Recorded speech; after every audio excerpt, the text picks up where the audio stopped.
সারা গায়ে চুলকানি, পুরা গায়ে ঘাম আসি, আমাদের ভণ্ড বক্তা, টিকটকার বক্তা। রাত্রে 12টা বাজছে, প্রেমিকা ফোন এসে ফুচুত করি সবল বউ আমাদের কব।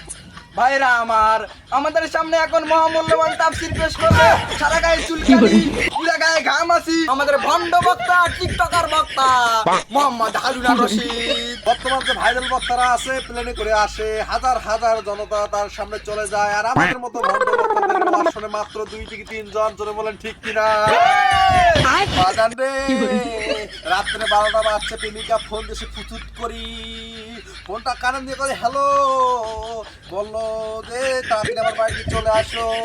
বাজান রে, রাইতের বাজে 12টা, যা দেখি ফোনে কাপড় নাই। জোরে বলেন ঠিক কিনা? আর অনেক বক্তা আছে, ভাইরাল বক্তা, তাদের জনতা সামনে বসে, আর আমি এমন ভণ্ড বক্তা, আমার জনতা পিছনে বসে। জোরে বলেন ঠিক কিনা? আর সভাপতি সাহেব কিছু বলবেন নাকি? ও জিকির করবো? হ্যাঁ, ওই বলছে আমার মেয়েরা জাগা এই দিনতে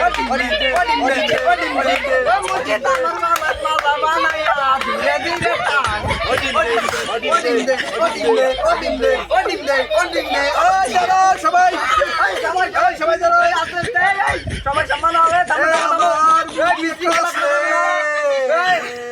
সেই মুরগি ডিমটা ধীরে ধীরে করে বলেন ঠিক।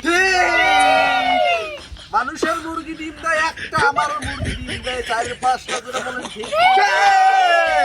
আমাদের মতো ভণ্ড বক্তা থাকলে না হওয়াটা সম্ভব হয়ে যায়। জোরে বলেন ঠিক কিনা?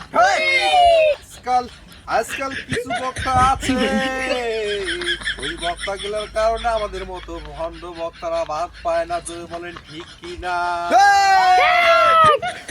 বাবা রে, অনেক বক্তা আছে প্লেনে করে আসে, আমাদের মতো ভণ্ড বক্তাদের আর ভাত নাই, আমরা আর ভণ্ডামি করতে পারি না। শীতের রাত্রে বউ সারা থাকতে দেখি কষ্ট রে বাজার। জোরে বলেন ঠিক কিনা? সবল বউ আমাদের কবল। জোরে বলেন ঠিক কিনা? আমাদের মতো ভণ্ড বক্তার কারণে তো আপনারা এতদূর এগিয়ে গেছেন। জোরে বলেন ঠিক কিনা?